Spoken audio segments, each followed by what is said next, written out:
রাজ্যের প্রাক্তন মন্ত্রী শাসক দলের হত্যাকর্তা ছিলেন, সেখান থেকে এখন দিন কাটছে জেলে। নিয়োগ দুর্নীতি মামলায় চলছে টানাপোড়েন, সেই আবহেই জেলের দুরবস্থা নিয়ে আদালতে অসন্তোষ প্রকাশ করলেন পার্থ চট্টোপাধ্যায়। পাশাপাশি সশরীরে আদালতে হাজির হতে চান বলে আদালতে আর্জি প্রাক্তন মন্ত্রীর, যা নিয়ে ইতিমধ্যেই জল্পনা তুঙ্গে। ভার্চুয়াল হাজিরায় যথেষ্ট নয়, সশরীরে আদালতে হাজির হতে চান রাজ্যের প্রাক্তন শিক্ষামন্ত্রী তথা নিয়োগ দুর্নীতিতে অন্যতম অভিযুক্ত পার্থ চট্টোপাধ্যায়।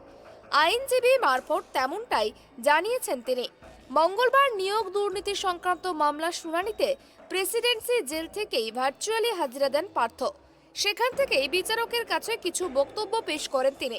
মূলত নিজের শারীরিক অসুস্থতার কথা জানান তিনি, তবে তাতেই যে বক্তব্য শেষ হয়নি সেটা বুঝিয়ে দিয়েছেন পার্থ।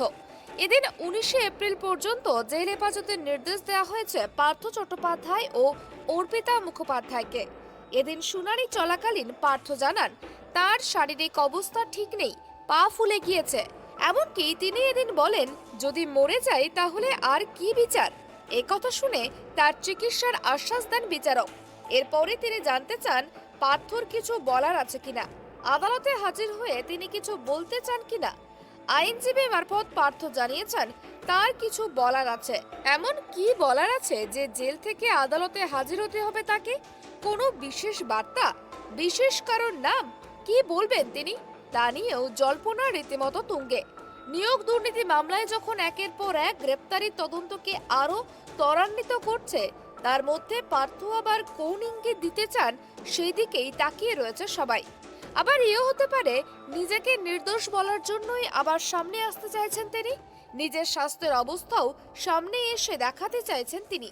তবে প্রশ্ন একটাই, তার কোনো বক্তব্যে তদন্তের মোড় ঘুরে যাবে না তো? Bureau report, tribe TV.